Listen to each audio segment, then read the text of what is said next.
വയലുകൾ തേടി വാഗ്ദത്ത നാട്ടിലേക്കൊരു യാത്ര. പുറപ്പാട് പുറപ്പാട് പുറപ്പാട്.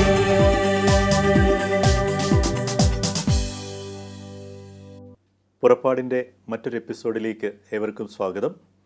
നമ്മൾ വീണ്ടും മലയാള സിനിമ രംഗത്ത്, ചലച്ചിത്ര ഗാനരംഗത്ത് വളരെ ശക്തമായ തൻ്റെ സാന്നിധ്യം തെളിയിച്ച ശ്രീ അൽഫോൺസ് ജോസഫിൻ്റെ കൂടുതൽ വിശേഷങ്ങൾ നമുക്ക് ഇപ്പോൾ കേൾക്കാം. നമസ്കാരം. നമ്മളിപ്പോൾ പറഞ്ഞുകൊണ്ടിരുന്ന ജീവിതാനുഭവങ്ങളെക്കുറിച്ച് ചിന്തിക്കുമ്പോൾ എൻ്റെ മനസ്സിലേക്ക് കടന്നു വരുന്നൊരു ചിന്ത, പൊതുവേ ഈ സിനിമാ മേഖലയിലും അതുപോലെ മാധ്യമ മേഖലയിലും രാഷ്ട്രീയ മേഖലയിലൊക്കെ ഉള്ളവർ സ്വന്തം വിശ്വാസം മറച്ചു വെച്ചുകൊണ്ട് എല്ലാവരെയും സ്നേഹിക്കണമെന്നൊക്കെ പഠിപ്പിക്കും. ഇപ്പോൾ പൊതുവേ പറഞ്ഞാൽ ഇപ്പോൾ ഇന്ത്യക്ക് സ്വാതന്ത്ര്യം കിട്ടിക്കഴിഞ്ഞപ്പോൾ സെക്യുലറിസത്തെക്കുറിച്ചുള്ള രണ്ട് ചിന്തകളാണ്. ഒന്ന് നെഹ്റുവിൻ്റെ സെക്യുലറിസവും ഒന്ന് ഗാന്ധിജിയുടെ സെക്യുലറിസവും. നെഹ്റുവിന് വിശ്വാസമില്ല, പക്ഷേ എല്ലാ മതങ്ങളെയും സ്നേഹിക്കണമെന്ന് പറയുന്ന ബൃഹത്തായ സെക്യുലറിസം പറഞ്ഞു. ഗാന്ധിജിയുടെ സെക്യുലറിസം സ്വന്തം ഹിന്ദുമതം ഉയർത്തിപ്പിടിച്ചുകൊണ്ട് അദ്ദേഹം പറഞ്ഞു എല്ലാവരെയും സ്നേഹിക്കണം. രണ്ട് ചിന്താധാരകൾ വന്നു. അപ്പോൾ എന്ന് പറയുന്ന പോലെ ഇപ്പോൾ ഉള്ള ആളുകൾക്ക് പലപ്പോഴും അവരുടെ വിശ്വാസത്തെയോ അവരുടെ ദൈവത്തെയോ ഒന്നും ഉയർത്തിപ്പിടിക്കാൻ താല്പര്യമില്ല. പബ്ലിക്കിൻ്റെ മുൻപിൽ അല്ലെങ്കിൽ സോഷ്യൽ മീഡിയയിലാണെങ്കിൽ പോലും ഒരു പോസ്റ്റ് ഇടുമ്പോൾ അവർ രാഷ്ട്രീയം പറയും, സിനിമ പറയും, പക്ഷേ ഇങ്ങനെ വിശ്വാസമായിട്ടുള്ള ബന്ധപ്പെട്ട കാര്യങ്ങൾ മിണ്ടില്ല. പക്ഷേ അതിനൊക്കെ വലിയ അപവാദമാണ് അങ്ങ്. കാരണം അങ്ങ് ഒരു ബ്രാൻഡ് ചെയ്യപ്പെടുമെന്ന് അങ്ങേക്ക് ബോധ്യമുണ്ടായിട്ട് കൂടി സിനിമയിൽ നിന്നുകൊണ്ട് സുവിശേഷം പറയുന്ന ഒരു വലിയ സംഗീതജ്ഞൻ, അതും എ ആർ റഹ്മാനെ പോലെയുള്ള വലിയ സംഗീത സാമ്രാട്ടുകൾക്ക് അവരുടെയൊക്കെ ചങ്ക് ബ്രോ എന്നൊക്കെ വിളിക്കപ്പെടുന്ന അങ്ങേക്ക് എങ്ങനെയാണ് ഇത്ര ഈ ഒരു ഈശോയോട് ചേർന്ന് നിന്നിട്ട് ജീവിക്കാൻ അങ്ങ് കാണിക്കുന്ന ഈ ഒരു ചങ്കൂറ്റം? ശരിക്കും പറഞ്ഞാൽ ഇന്നത്തെ എല്ലാവർക്കും മാതൃകയാണ്. അത് അങ്ങൊന്ന് എക്സ്പ്ലെയിൻ ചെയ്യൂ, എങ്ങനെയാണ് അതൊരു മിഷനായിട്ട് അങ്ങ് ഏറ്റെടുത്തതാണോ? ഞാനൊരു എന്താ പറയുക, സിനിമയിലേക്ക് വന്നു ചേർന്നതാണ്. വെച്ചാൽ ഞാനിപ്പോഴും ഓർക്കാറുണ്ട്, എൻ്റെ ബ്രദർ, എൻ്റെ മൂത്ത ബ്രദർ ചെറുപ്പം മുതലേ ഭയങ്കര ആഗ്രഹമായിരുന്നു സിനിമയിലേക്ക് വരണം, സംഗീത സംവിധായകനാകണം. ചേട്ടൻ കേട്ടിട്ടുള്ള പോലെ പാട്ടുകളൊന്നും ആരും കേട്ടിട്ടുണ്ടാവില്ല. ഞാനും കേട്ടിട്ടില്ല. ഞാൻ കുറേ പാട്ടുകളൊന്നും, ഞാൻ നേരത്തെ പറഞ്ഞില്ല, കുറേ വർഷങ്ങളോളം പാട്ടുകളേ കേൾക്കാറില്ലായിരുന്നു. ഫുള്ളായിട്ട് വേറൊരു മൈൻഡ് സെറ്റിലായിരുന്നു ഞാൻ. ഫുൾ ഈശോയുടെ പാട്ടുകൾ മാത്രം കേൾക്കുക, അങ്ങനെ ഒരു ഇതിലായിരുന്നു. അത്രയും ഒരുക്കമുണ്ടായിട്ട് പോലും ചേട്ടന് ആ ഒരു മേഖലയിൽ ഒത്തിരി അങ്ങോട്ട് കയറി വരാൻ പറ്റില്ല. നല്ല മ്യൂസിഷ്യനാണ്, എന്നെ പോലെ തന്നെ കമ്പോസിങ് ഒക്കെ ചെയ്യുന്ന ആളാണ്.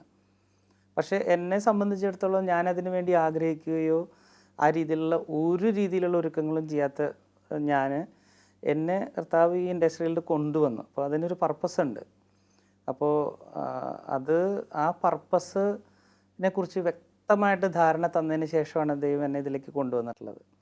അതായത് ഞാനിപ്പോഴും ആലോചിക്കുമ്പോൾ അതാണ്. അതായത് എബ്രഹാമിൻ്റെ അടുത്ത് ദൈവം വിശ്വാസം പരീക്ഷിക്കുന്നുണ്ട്. അപ്പോൾ എബ്രഹാമിൻ്റെ ലൈഫിൽ കിട്ടിയ ഏറ്റവും വലിയ ഗിഫ്റ്റായിരുന്നു ഇസഹാക്ക്.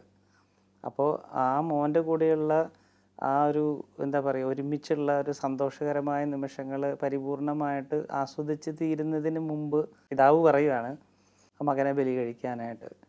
അപ്പോൾ അവിടെ ബലി കഴിക്കാൻ തയ്യാറായി കഴിഞ്ഞപ്പോഴത്തേക്കും മകനെ തിരിച്ചു കൊടുത്തു എന്ന് മാത്രമല്ല, തുടർന്ന് അനേകരുടെ പിതാവായിട്ട് മാറ്റുവാണ്.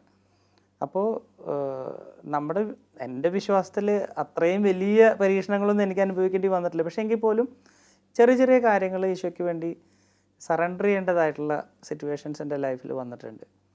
അപ്പോൾ അവിടെയൊക്കെ ദൈവം എന്നെ ഒരു പഠനക്കളരി പോലെ എന്നെ വളർത്തുമായിരുന്നു. ആദ്യം ചെറിയ ചെറിയ കാര്യങ്ങൾ അങ്ങനെ ചെന്ന് പിന്നെ ഞാൻ പറഞ്ഞ പോലെ തന്നെ എനിക്ക് സിനിമ തന്നെ ഈശോയുടെ പേരിൽ ഉപേക്ഷിക്കണം അല്ലെങ്കിൽ വേണ്ടാന്ന് വെക്കണം. ഞാനിപ്പോൾ ഓർക്കുന്നത് വെച്ചാൽ എൻ്റെ ആദ്യത്തെ ധ്യാനം കൂടിയ സമയത്ത് ഒരു അനുഭവം കൂടി ഞാനൊന്ന് പങ്കുവയ്ക്കാം. അതിനൊക്കെ മുൻപ് ആദ്യത്തെ 89 ധ്യാനം കൂടി കഴിഞ്ഞിട്ട് ഞാൻ ഒരു 15-16 വർഷത്തോളം ഫുൾ മ്യൂസിക് എല്ലാം വിട്ട് ഞാൻ ഈശോയ്ക്ക് വേണ്ടി മാത്രം പാടിക്കൊണ്ടിരുന്ന സമയത്ത് അന്നേരം എനിക്കൊരു ചെറിയൊരു ടെംപ്റ്റേഷൻ ഉണ്ടായി. ഒരു ഇടയ്ക്ക് എൻ്റെ ഒരു കൂട്ടുകാരൻ എന്നെ ഇങ്ങനെ ഒരു പ്രോഗ്രാമിന് വിളിച്ചുകൊണ്ടുപോയി. അന്നേരം ആ പ്രോഗ്രാമിൽ മുഴുവൻ പാടിക്കൊണ്ടിരുന്ന ഞങ്ങളുടെ കൂട്ടുകാരാണ്. അപ്പോൾ ഈ ഫ്രണ്ട് എൻ്റെ അടുത്ത് പറഞ്ഞു, എടോ എന്നേക്കാൾ കഴിവ് കുറഞ്ഞ ആൾക്കാർ സ്റ്റേജിൽ നിന്ന് ഷൈൻ ചെയ്യണ കണ്ടോ, താനിങ്ങനെ ഈശോയുടെ പേരും പറഞ്ഞ് നടന്നോ?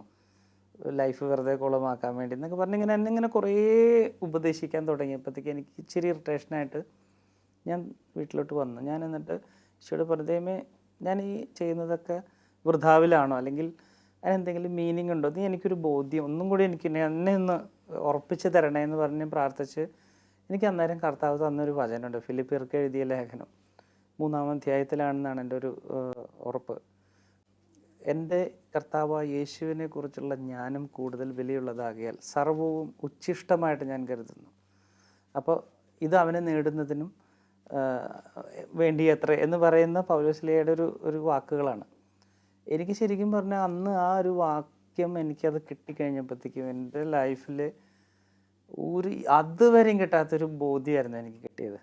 ഞാൻ ചെയ്യുന്ന കാര്യത്തിനകത്ത് ഒരു രീതിയിലും എനിക്ക് പുറകോട്ട് തിരിഞ്ഞ് നോക്കേണ്ട കാര്യമില്ല എന്നുള്ളത്. അപ്പോൾ അങ്ങനെ ടൈം ടു ടൈം എനിക്ക് ബോധ്യങ്ങൾ തന്നാണ് കർത്താവ് ഇങ്ങനെ ഓരോരോ കൂടുതൽ സറണ്ടറിങ്ങിനായിട്ട് ദൈവം എന്നെ ഒരുക്കി കൊണ്ടുവന്നത്.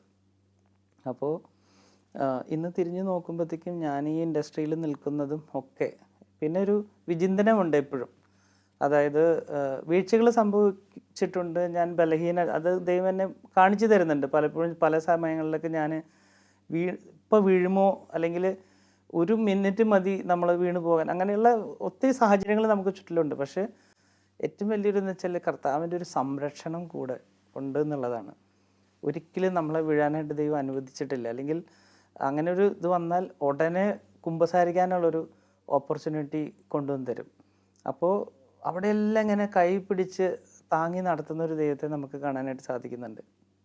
അപ്പോൾ ഇനി അഥവാ എന്താ പറയുക, പൗലോസ്ലീഹ പറയില്ലേ, ഞാനിങ്ങനെ വെളിപാടുകളുടെ ആധിക്യം കൊണ്ട് അഹങ്കരിക്കാതിരിക്കാൻ വേണ്ടിയിട്ട് ദൈവം എനിക്ക് മുള്ളു തന്നിരിക്കുന്നു എന്ന് പറഞ്ഞ പോലെ ചില ഏരിയയിൽ നമുക്ക് നമ്മളുടെ ഒരു കുറവുകൾ ദൈവം കാണിച്ചു തരും. അപ്പോൾ കൂടുതലായിട്ട് ആശ്രയിക്കാനായിട്ട്. അപ്പം പലപ്പോഴും ചില സമയങ്ങളിൽ ഞാനിങ്ങനെ പറയും, എനിക്ക് അങ്ങനെ എന്തെങ്കിലും ഒരു വീക്ക്നെസ് തോന്നിയ ദൈവമേ എൻ്റെ ബലഹീനതയിൽ നീ ശക്തിയായിട്ട് കടന്നു വരണമേ എന്ന് പറഞ്ഞ് ഞാനിങ്ങനെ പ്രാർത്ഥിക്കും. അപ്പോൾ പിന്നെ ഞാൻ ചില സമയങ്ങളിൽ ഓർക്കും എൻ്റെ ലൈഫിൽ ഞാൻ അനുഭവിച്ചിട്ടുള്ള കുറവുകൾ, അല്ലെങ്കിൽ എനിക്കുണ്ടായിരുന്ന കുറവുകൾ, ഇതെല്ലാം ദൈവം അത് പല രീതിയിൽ എന്നെ ഹീൽ ചെയ്ത് എന്നെ ഇങ്ങനെ പാകപ്പെടുത്തി കൊണ്ടുകഴിഞ്ഞപ്പോഴത്തേക്കും പല വ്യക്തികളെയും കാണുമ്പോൾ, ഈവൺ ഇൻഡസ്ട്രിയിൽ തന്നെയുള്ള ചില ആൾക്കാരെ നമുക്കറിയാം. നമ്മൾ ചില വ്യക്തികളെ ചിലപ്പോൾ നമുക്കിങ്ങനെ ഒരു മുൻവിധിയിൽ കാണാനായിട്ടുള്ളൊരു സാധ്യതകളുണ്ടാവും. ആളിങ്ങനെ അലമ്പന, അയാളെ നമ്മൾ മൈൻഡ് ചെയ്യേണ്ട, അല്ലെങ്കിൽ അയാളുടെ കൂടെ പോണ്ട. അതിൽ നിന്ന് മാറി ആ വ്യക്തിയെ മനസ്സിലാക്കാനായിട്ടുള്ളൊരു, അല്ലെങ്കിൽ ആ വ്യക്തി എന്തുകൊണ്ടായിരിക്കും അങ്ങനെ ആയിപ്പോയത്, അല്ലെങ്കിൽ എന്തായിരിക്കും എൻ്റെ, അങ്ങനെയൊക്കെ ചിന്തിക്കാനുള്ള ഒരു മനസ്സ് ദൈവം തരാൻ തുടങ്ങി. ഒരു കമ്പാഷനായിട്ടായിട്ട് കാണാനായിട്ട്, അല്ലെങ്കിൽ ഒരു വിധിക്കുന്ന ഒരു ഇതിൽ നിന്ന് മാറി ഇപ്പോൾ അതൊരു ശരിക്കും പറഞ്ഞു കഴിഞ്ഞാൽ അതൊരു കർത്താവിൻ്റെ ഒരു കരുണയാണെന്ന് എനിക്ക് തോന്നണം, അങ്ങനെ ചിന്തിക്കാൻ ഒരു ഇത് കിട്ടുന്നത്.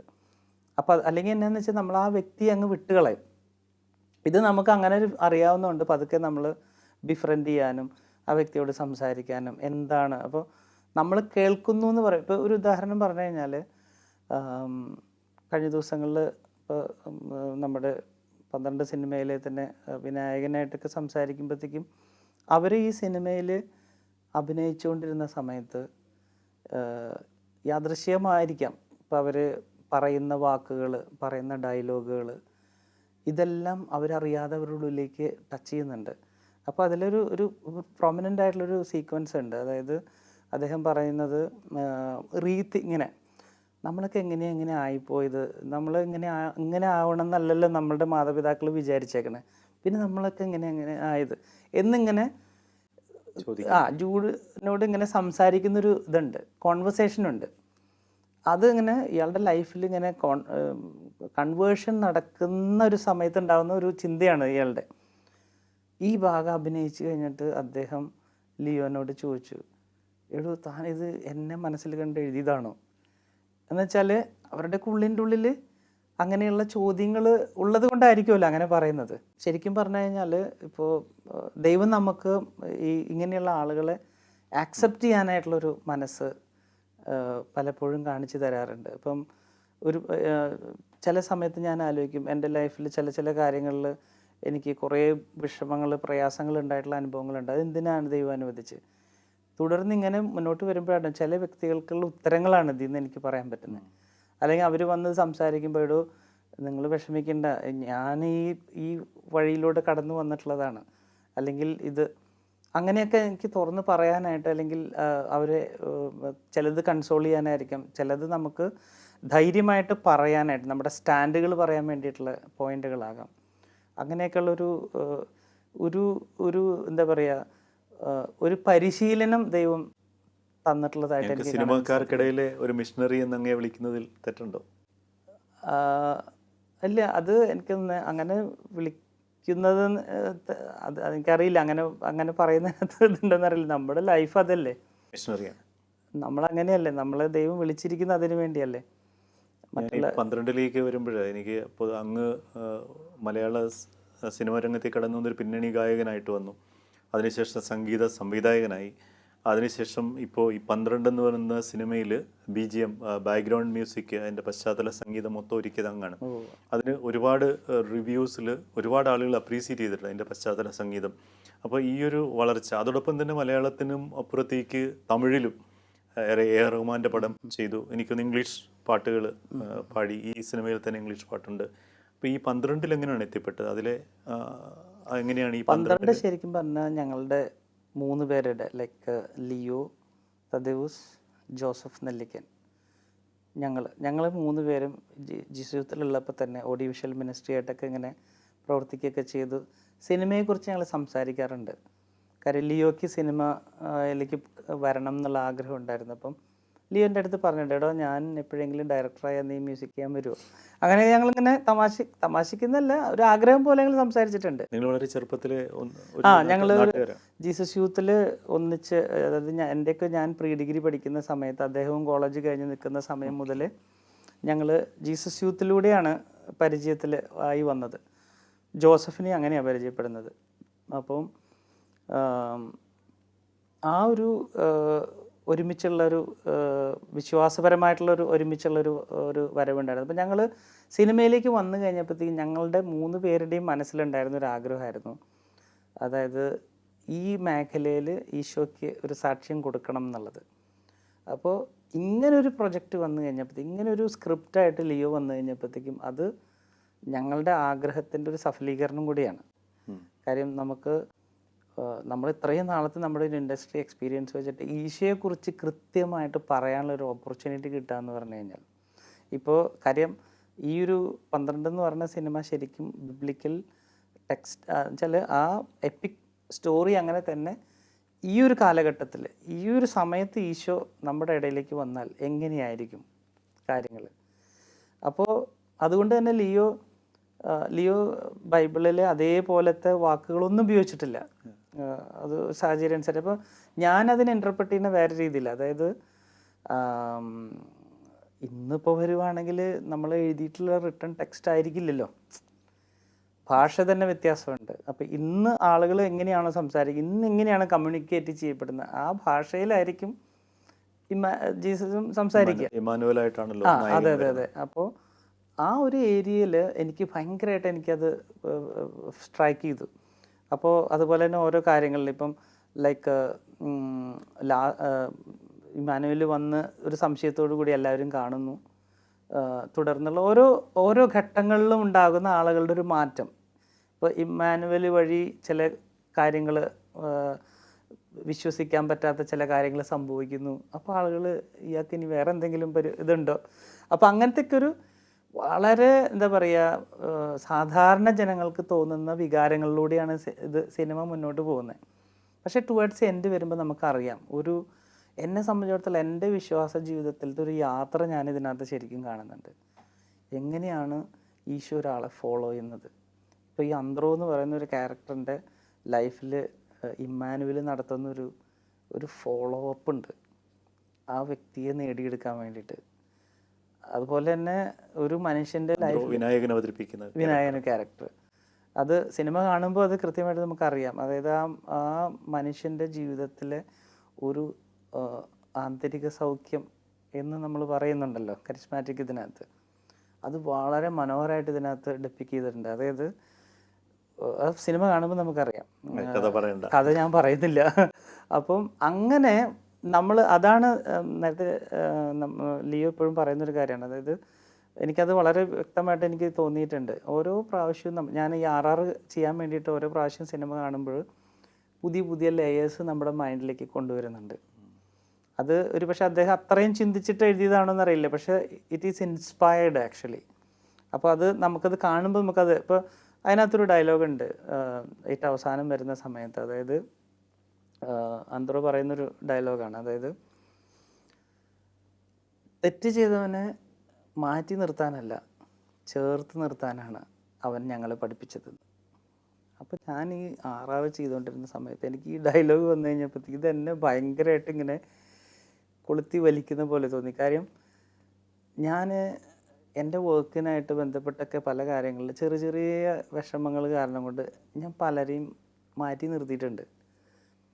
ഇത് എന്നെ ഭയങ്കരമായിട്ട് സ്ട്രൈക്ക് ചെയ്തു. ഓരോ പ്രാവശ്യം ഈ ഡയലോഗ് കേൾക്കുമ്പോഴത്തേക്ക് എൻ്റെ മനസ്സിൽ ഇങ്ങനെ ചില ആൾക്കാരെ എനിക്കിങ്ങനെ മനസ്സിൽ വരിക. അന്നേരം ഞാനിരുന്ന് കുറച്ച് നേരം പ്രാർത്ഥിച്ചു, ദൈവമേ ഞാൻ അങ്ങനെ മാറ്റി നിർത്തേണ്ട അല്ലല്ലോ. നമുക്കൊരു റീസൺ ഉണ്ടാവും എന്തുകൊണ്ട് ഞാൻ ഇയാളെ മാറ്റി നിർത്തിയിരിക്കുന്നത്. ഐ ഹാവ് എ റീസൺ അല്ലേ, ഇന്ന കാരണങ്ങൾ കൊണ്ട് അല്ലെ ഇന്ന കാര്യങ്ങൾ അവൻ ചെയ്തുകൊണ്ട് എനിക്ക് അയാളെ കൂടെ നിർത്താൻ പറ്റില്ല. അപ്പോൾ ഇത് എനിക്കൊരു എന്താ പറയുക വിചിന്തനത്തിനുള്ളൊരു സമയമായി ശരിക്കും പറഞ്ഞാൽ. ആ സീൻ വർക്ക് ചെയ്ത് എൻ്റെ ലൈഫിൽ ഒരു മാറ്റത്തിനുള്ളൊരു സമയമായിരുന്നു. അങ്ങനെ ഞാൻ പലരുമായിട്ടും ഇങ്ങനെ ഞാനൊന്നും ഒരു അനുരഞ്ജനപ്പെടാനായിട്ടുള്ളൊരു ശ്രമം എൻ്റെ ഭാഗത്തുനിന്ന് എനിക്കുണ്ടായി ഇത് സിനിമ ചെയ്യുന്ന സമയത്ത്. അപ്പോൾ ഞാൻ പറയാൻ ആഗ്രഹിച്ച കാര്യം ഇതാണ്, ഈ 12 സിനിമയിൽ വെറുതെ ഒരു ബൈബിൾ എപ്പിക് ഇതിനെ നമ്മൾ ഇപ്പോഴത്തെ കാലഘട്ടത്തിൽ കൊണ്ടുവന്നു എന്നുള്ളതല്ല, എങ്ങനെയാണ് ഒരു ഇമ്മാനുവൽ ഒരു വ്യക്തിയുടെ ജീവിതത്തിൽ സ്വാധീനിക്കുന്നത്, അതെ എങ്ങനെ ഫോളോ ചെയ്യുന്നു. ഒരു ഫൈറ്റ് ഉണ്ട്, അത് സിനിമ കണ്ടു കഴിയുമ്പോഴത്തേക്ക് ഞാൻ അതിനെക്കുറിച്ച് കൂടുതൽ ഡീറ്റെയിൽ ആയിട്ട് പറയുന്നില്ല. അപ്പോൾ നമുക്കറിയാമല്ലോ യാക്കോബും ദൈവവും തമ്മിലുള്ള ഒരു മൽപ്പിടുത്തം. ആ ഒരു മൽപ്പിടുത്തം ശരിക്കും പറഞ്ഞു കഴിഞ്ഞാൽ ഈ സിനിമയിൽ തന്നെ ഒരു വലിയൊരു ക്ലാഷ് ഉണ്ടാകാവുന്ന ഒരു സീൻ ഉണ്ടായിരുന്നു. അതെ. അപ്പോൾ അത് ഭയങ്കര ടെംപ്റ്റിങ് ഇതായിരുന്നു. അപ്പോൾ നമ്മുടെ ദേവ് മോഹൻ ചോദിച്ചു, ഒരടി ഞാൻ തിരിച്ചടിച്ചോട്ടെ, കാര്യം അടി മുഴുവൻ കൊള്ളണത് പുള്ളിയാണ്. ഇമ്മാനുവൽ അടി കൊള്ളുന്നുണ്ട്, പക്ഷെ തിരിച്ച് അടിക്കാൻ പറ്റുന്നില്ല. അപ്പോൾ ലാസ്റ്റ് ദേവ് നല്ല ഫിസിക്കുള്ളതാണ്. അപ്പോൾ ദേവൻ ഒരടി ഞാൻ തിരിച്ചടിച്ചോട്ടെ, നമ്മുടെ നായകൻ അടിക്കാൻ പറ്റില്ല. അപ്പോൾ ലിയോ പറഞ്ഞ കാര്യം ഇതാണ് അവരോട്, കാര്യമൊക്കെ ശരിയാണ്, പക്ഷെ ഈ ഇമ്മാനുവൽ തിരിച്ചടിച്ചു കഴിഞ്ഞാൽ ഈ സിനിമ തീർന്നു, പിന്നെ ഈ സിനിമ ഞാൻ ചെയ്തിട്ട് കാര്യമില്ല. അപ്പോൾ എന്തോരം പറഞ്ഞിട്ടും പുള്ളിക്ക് അത് മനസ്സിലായി, കുറച്ചൊരു വിഷമമൊക്കെ ആയിരുന്നു. പക്ഷെ ഫൈനലി ഫുൾ സിനിമ അദ്ദേഹം കണ്ടു കഴിഞ്ഞിട്ട് പറഞ്ഞു, ഇപ്പം എനിക്ക് മനസ്സിലായി എന്തുകൊണ്ടാണ്. അപ്പോൾ ഞാൻ പറഞ്ഞു, ഇതെല്ലാം അഭിനയിക്കുന്നവർക്കും സിനിമ കാണുന്നവർക്കും ഇതിലെ ടെക്നീഷ്യൻസിനും എല്ലാം ഇതൊരു ഗോസ്പലാണ്. അതെ. ആ ഗോസ്പൽ എന്ന് പറയുമ്പോഴത്തേക്കും അതൊരു വെറും ഒരു ടെക്സ്റ്റല്ല, ഇന്നത്തെ ലൈഫാണ്. അതായത് ഇന്ന് നമ്മൾ ജീവിക്കുന്ന ജീവിതത്തിൽ ദൈവം എങ്ങനെ ഇടപെടും, അല്ലെങ്കിൽ ദൈവം എങ്ങനെയാണ് പ്രവർത്തിക്കാൻ ആഗ്രഹിക്കുന്നത് എന്നുള്ളതിൻ്റെ ഒരു ഉൾക്കാഴ്ചയാണ്. അവിടെ ശിഷ്യന്മാരെ ഗാങ്സ്റ്റേഴ്സ് ആക്കി എന്നുള്ളതും അതൊന്നല്ല വിഷയം. ഗാങ്സ്റ്റർ അല്ല, ഇന്നിപ്പോൾ ജീസസ് വന്ന് ചിലപ്പോൾ കഞ്ചാവ് വിറ്റ് നടക്കുന്ന ആൾക്കാരെ ആയിരിക്കും ഈശോ പോയി സംസാരിച്ചിട്ട് ചിലപ്പോൾ അവരെ ശിഷ്യന്മാരാക്കുന്നത്. ജീസസിന്റെ കൂടെ അന്ന് ഗാങ്സ്റ്റേഴ്സ് ഉണ്ടായിരുന്നു. അതെ. അപ്പം ഒരു പച്ചയായ ജീവിതത്തിലേക്കുള്ള ഒരു ദൈവത്തിൻ്റെ കൂടെ നടക്കുന്ന ഇമ്മാനുവൽ എന്ന് പറഞ്ഞ പേരിന് തന്നെ ഇതുണ്ടല്ലോ, ദൈവം നമ്മോട് കൂടെ. ആ ഒരു മീനിങ് ശരിക്കും നമുക്ക് ഇതിനകത്ത് വരച്ച് കാട്ടുന്നതായിട്ട് എനിക്ക് കാണാനായിട്ട് സാധിച്ചിട്ടുണ്ട്. പിന്നെ മ്യൂസിക്കലി എനിക്ക് കുറേ കാര്യങ്ങൾ എക്സ്പെരിമെൻ്റ് ചെയ്ത് ചെയ്യാനായിട്ടുള്ളൊരു ഓപ്പർച്യൂണിറ്റി കിട്ടി. പിന്നെ ഞങ്ങൾ തമ്മിലുള്ളൊരു സൗഹൃദം കൂടി ഉള്ളത് കൊണ്ട് തന്നെ ലിയോ ഫുൾ ഫ്രീഡം എടുത്ത്, ഇപ്പോൾ ചിലത് ഇഷ്ടപ്പെട്ടില്ലെങ്കിൽ ഇഷ്ടപ്പെട്ടില്ല, മാറ്റി ചെയ്യണം എന്നുള്ളത് കൃത്യമായിട്ട് പറയും. അപ്പം എൻ്റെ കൂടെ വർക്ക് ചെയ്യുന്ന അസിസ്റ്റൻസിനൊക്കെ പലപ്പോഴും ഇറിറ്റേഷൻ വന്നിട്ടുണ്ട്, ഇത് എത്ര പ്രാവശ്യം ഇത് മാറ്റി ചെയ്യുന്നത്, ഇതെങ്ങനെയാണ്. അപ്പോൾ നമ്മളൊരു സാധാരണ ഒരു സിനിമ ചെയ്യുമ്പോഴുള്ള നമ്മളുടെ ഒരു ഇതുണ്ടല്ലോ, ഒരു ഇവാലുവേഷൻ, അല്ലെങ്കിൽ നമ്മളുടെ ഒരു എന്താ പറയുക, അതിൻ്റെ ഒരു ഐസ്തെറ്റിക് ഇതുണ്ടല്ലോ, കാഴ്ചപ്പാട്. അത് വിട്ട് വീണ്ടും കറക്ഷൻ പറയുമ്പോൾ നമുക്ക് ഓട്ടോമാറ്റിക്കലി ഒരു ഇത് അപ്പം, പക്ഷേ ദൈവം എനിക്ക് തന്നൊരു ഗ്രേസ് എന്നാന്ന് വെച്ച് കഴിഞ്ഞാൽ, ഞാൻ മനസ്സിലാക്കുന്ന കാര്യം ഇതാണ്. കാര്യം ശരി, ലിയോയ്ക്ക് ചിലപ്പോൾ എൻ്റെ അത്ര മ്യൂസിക് പഠിച്ചിട്ടില്ല, അല്ലെങ്കിൽ അത്ര മ്യൂസിക്കൽ നോളജ് ഇല്ല, പക്ഷേ അദ്ദേഹം അതിനകത്ത് ഒരു സാധനം എനിക്ക് ഞാൻ ഉദ്ദേശിക്കുന്ന രീതിയിൽ സെറ്റായിട്ടില്ല എന്ന് പറയുമ്പോൾ അവിടെ എന്തോ ഉണ്ട്, സംതിങ്, ഒരു മാറ്റം വരുത്തേണ്ട ഒരു എലമെൻ്റ് ഉണ്ട്. അതെന്താണെന്ന് ചിലപ്പോൾ അദ്ദേഹത്തിന് പറയാൻ പറ്റണില്ല. അങ്ങനെ ഞാൻ ഇങ്ങനെ ചെകഞ്ഞ് എടുത്തിട്ട് ആ കീ ആയിട്ടുള്ള അദ്ദേഹത്തിന് ഇഷ്ടപ്പെട്ട കീ പോയിൻ്റ് എടുത്തിട്ട് ബാക്കി ലെയേഴ്സ് മാറ്റി അങ്ങനെയൊക്കെ വർക്ക് ചെയ്ത് കുറേ സാധനങ്ങൾ കൊണ്ടുവന്ന് കഴിഞ്ഞപ്പോഴത്തേക്കും എനിക്ക് കാണാൻ പറ്റിയൊരു ഇതെന്ന് വെച്ചാൽ ഭയങ്കര ഡിഫറെൻ്റ് ആയിട്ടുള്ള വേറൊരു സംഭവം വരുന്നതും അത് ഭയങ്കരമായിട്ട് ആ സീനിനെ എലവേറ്റ് ചെയ്യുന്ന കാണാനായിട്ട് സാധിച്ചിട്ടുണ്ട്. അപ്പോൾ അവിടെ ഒരു, എന്നെ സംബന്ധിച്ചിടത്തോളം എൻ്റെ ഒരു ഈഗോ കട്ട് ചെയ്യാനായിട്ടുള്ളൊരു ഓപ്പർച്യൂണിറ്റി എനിക്ക് കിട്ടി. അത് കട്ട് ചെയ്ത് കഴിഞ്ഞപ്പോഴത്തേക്കും ഞാൻ പല കാര്യങ്ങളും പുതുതായിട്ട് എക്സ്പ്ലോർ ചെയ്തു. അപ്പോൾ ലിയോയായിട്ട് വർക്ക് ചെയ്യുമ്പോഴുള്ളൊരു ഫ്രീഡം അങ്ങനെയുണ്ട്. ആ ഒരു സുഹൃത്തുക്കളായതുകൊണ്ട് മാത്രമല്ല, മേ ബി ആ ഒരു ദൈവത്തിൻ്റെ, ഞങ്ങളെല്ലാം രണ്ടുപേരും ഒരുപോലെ ആ ഒരു സെയിം മൈൻഡിൽ വർക്ക് ചെയ്യുന്നവരായതുകൊണ്ടും ഒക്കെ ആയിരിക്കാം ചിലപ്പോൾ. അപ്പോൾ ഇത് 12 ശരിക്കും എന്നെ സംബന്ധിച്ചിടത്തോളം നല്ലൊരു ഓപ്പർച്യൂണിറ്റി ആയിരുന്നു, മ്യൂസിക്കലി വർക്ക് ചെയ്യാനും ഒക്കെ എല്ലാ രീതിയിലും. സിനിമാ പാട്ടിൽ നിന്ന് ഭക്തിഗാനങ്ങളിലേക്ക് എത്തിയാൽ, അങ്ങ് ഈ സിനിമാ മേഖലകളിൽ സജീവമാകുമ്പോഴും ധാരാളം ഭക്തിഗാനങ്ങൾ അങ്ങ് എഴുതുകയും പാടുകയൊക്കെ ചെയ്തിട്ടുണ്ട്. അപ്പം അങ്ങേക്ക് മനസ്സിലിപ്പോൾ ഏറ്റവും അധികം സ്പർശിക്കുന്ന ഏതെങ്കിലും ഒരു പാട്ടിൻ്റെ 4 വരി ഞങ്ങൾക്കായിട്ട് പാടാമോ? തീർച്ചയായിട്ടും. ഞാൻ എപ്പോഴും പാടാറുള്ളൊരു പാട്ടാണ്. അത് ഞങ്ങളുടെ തന്നെ സുഹൃത്തായിട്ടുള്ള VJ ട്രാവൻ എന്ന് പറയുന്ന ഒരു ഇവാഞ്ചലൈസർ ഉണ്ട്. അദ്ദേഹം എഴുതിയ കമ്പോസ് ചെയ്തിട്ടുള്ള പാട്ടാണ്. കരുണാമയനേ കരുണാമയനേ അടിയനീ പൊടിയാണെന്നോർത്തിടണമേ, അലറുന്നീയാഴിയിൽ എൻ പ്രാണനെ അണയാതെ എന്നും നീ കാത്തിടണമേ, നിന്ദയെന്നും ജീവനാണേ, നിൻ കൃപയെന്നും ആശ്രയമേ, നീ അടിച്ചാലും മാതൃമാണേ യേശുവേ, കരുണാമയനേ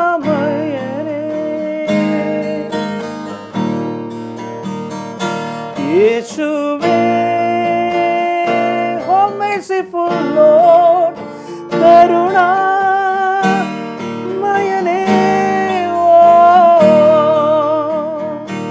യേശുവേ,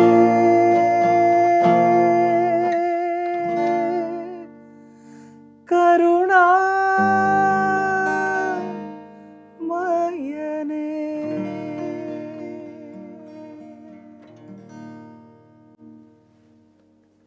വളരെ മനോഹരമായിരുന്നു. അങ്ങയുടെ പൗലോസ്ലിഹായുടെ വാക്കുകൾ കടമെടുത്ത് പറഞ്ഞാൽ, ഈശോയ്ക്ക് വേണ്ടി ബാക്കിയുള്ളതെല്ലാം ഉച്ഛിഷ്ടമായിട്ട് കരുതുന്ന, അല്ലെങ്കിൽ അതിന് യാതൊരു വിലയുമില്ലാതെ ജീവിക്കുന്ന ഒരു വ്യക്തിത്വമായിട്ട് തോന്നുകയാണ്. നമ്മുടെ സുവിശേഷത്തിൽ പറയുന്നുണ്ട്, വിളക്ക് കൊളുത്തി ആരും പറയുടെ കീഴിൽ വയ്ക്കാറില്ലെന്ന്. ശരിക്കും അങ്ങ് ഒരു വിളക്കാണെങ്കിൽ ശരിക്കും ദൈവം ആ വിളക്കിനെ പറയുടെ കീഴിലല്ല വെച്ചിരിക്കുന്നത്, അത് ഉയർന്ന പീഠത്തിലാണ് വെച്ചിരിക്കുന്നതെന്നാണ് തോന്നുന്നത്. കാരണം ലോകം മുഴുവൻ പ്രകാശിക്കുകയാണ്. സംഗീത ലോകത്തും സിനിമാ ലോകത്തുമൊക്കെ ക്രിസ്തുവിൻ്റെ ഒരു സാക്ഷിയാകാൻ, ഒരു പ്രകാശമാകാൻ അങ്ങയെ വിളിച്ചിരിക്കുന്നതാണ് എന്ന് ഉറപ്പായിട്ടും ഞങ്ങൾ മനസ്സിലാക്കുന്നു. അങ്ങയുടെ ഈ ആത്മീയ ജീവിതത്തിനും അതോടൊപ്പം തന്നെ സിനിമാ ജീവിതത്തിനും, പ്രത്യേകിച്ച് ഇനിയും ഈ കേരളത്തിൽ നിന്ന് മാറി ഒരുപക്ഷെ ഹോളിവുഡിലും ബോളിവുഡിലും ഒക്കെ പ്രസിദ്ധനായിട്ടുള്ളൊരു സംഗീതജ്ഞനായിട്ട് അങ്ങ് മാറട്ടെ എന്ന് ആശംസിക്കുന്നു. ഈശോയുടെ അനുഗ്രഹം അങ്ങയോടും അങ്ങയുടെ കുടുംബാംഗങ്ങളുടെ ഒപ്പം ഉണ്ടാകട്ടെ എന്ന് ആശംസിക്കുന്നു. എല്ലാ ആശംസകളും. Thank you. ഇത് ഒരു കാര്യം കൂടി ആഡ് ഓൺ ചെയ്യാൻ ഞാൻ ആഗ്രഹിക്കുക. അതായത് ഇപ്പോൾ ഇത് എന്നെ സംബന്ധിച്ചിടത്തോളം എന്നെ തന്നെ സേഫ് ഗാർഡ് ചെയ്യാനുള്ളൊരു ഉപാധി കൂടിയായിട്ടാണ് ഞാൻ കരുതുന്നത്. കാര്യം വെച്ചാൽ എൻ്റെ ഒരു ഐഡൻറ്റിറ്റി, ഒരു ക്രിസ്ത്യൻ ഐഡൻറ്റിറ്റി, അല്ലെങ്കിൽ ഞാൻ എന്താണെന്നുള്ളത് മറ്റുള്ളവരുടെ മുമ്പിൽ പറയുമ്പോഴത്തേക്കും പല കാര്യങ്ങളും ഓട്ടോമാറ്റിക്കലി ഒഴിഞ്ഞു പോകാനുള്ളതൊക്കെ അങ്ങ് ഒഴിഞ്ഞു പോയിക്കോളും. നമുക്ക് നമ്മളുടെ ഭാഗത്തു നിന്നുള്ളൊരു പ്രയത്നത്തെക്കാൾ അപ്പുറത്ത് കുറേ ഒരു എന്താ പറയുക, അതൊരു ക്ലീനിങ് അവിടെ തന്നെ സംഭവിക്കും. അതേസമയം ഞാൻ എൻ്റെ ഐഡൻറ്റിറ്റി തുറന്ന് കാണിക്കാതെ നിന്ന് കഴിഞ്ഞാൽ possibilities of getting into more issues അല്ലെങ്കിൽ more trouble will be larger. അപ്പോൾ അത് ആദ്യം മുതലേ അങ്ങനെ ഒരു എൻ്റെയും കൂടി ഒരു സേഫ് ഗാർഡ് ആകാനുള്ള ഒരു ഭാഗത്തിൻ്റെ ഒരു ഇത്. പക്ഷേ അത് ദൈവത്തിൻ്റെ കരുണ കൊണ്ട് തന്നെയാണ് കേട്ടോ. ഒരു ദൈവത്തിൻ്റെ ഗ്രേസ് ഇല്ലാതെ നമുക്ക് നിൽക്കാൻ പറ്റത്തില്ല. അപ്പോൾ എല്ലാത്തിൻ്റെയും എന്താ പറയുക, ultimate praise goes to God Almighty. നമുക്ക് ഇപ്പം എൻ്റെ കഴിവോ ഒന്നുമില്ല, എൻ്റെ കഴിവ് കൊണ്ട് ഒരിക്കലും എനിക്കിങ്ങനെ പിടിച്ചു നിൽക്കാൻ പറ്റില്ല, അത് ഉറപ്പായിട്ടുള്ള കാര്യമാണ്. അപ്പോൾ അതൊക്കെ ദൈവത്തിൻ്റെ ഒരു കരുണയും ഒരു കൃപയും മാത്രമാണ് എന്നുള്ളൊരു കാര്യം ഞാൻ പറയാൻ ആഗ്രഹിച്ചു. ദൈവാനുഭവങ്ങൾ പങ്കുവച്ചുകൊണ്ട് മലയാള ചലച്ചിത്ര രംഗത്തെ സംഗീതജ്ഞൻ ശ്രീ അൽഫോൺസ് ജോസഫ് ഈ സമയങ്ങളിൽ ശാലോമിൻ്റെ പ്രേക്ഷകരുമായിട്ട് പങ്കുവച്ച എല്ലാ കാര്യങ്ങളും തീർച്ചയായിട്ടും അനേകം കുടുംബങ്ങളെയും യുവാക്കളെയും കുട്ടികളെയൊക്കെ സ്വാധീനിക്കും എന്നൊരിക്കൽ കൂടി വിശ്വസിക്കുന്നു. എല്ലാവർക്കും നന്മ നേർന്നുകൊണ്ട് ഈശോ മിശിഹായ്ക്ക് സ്തുതിയായിരിക്കട്ടെ.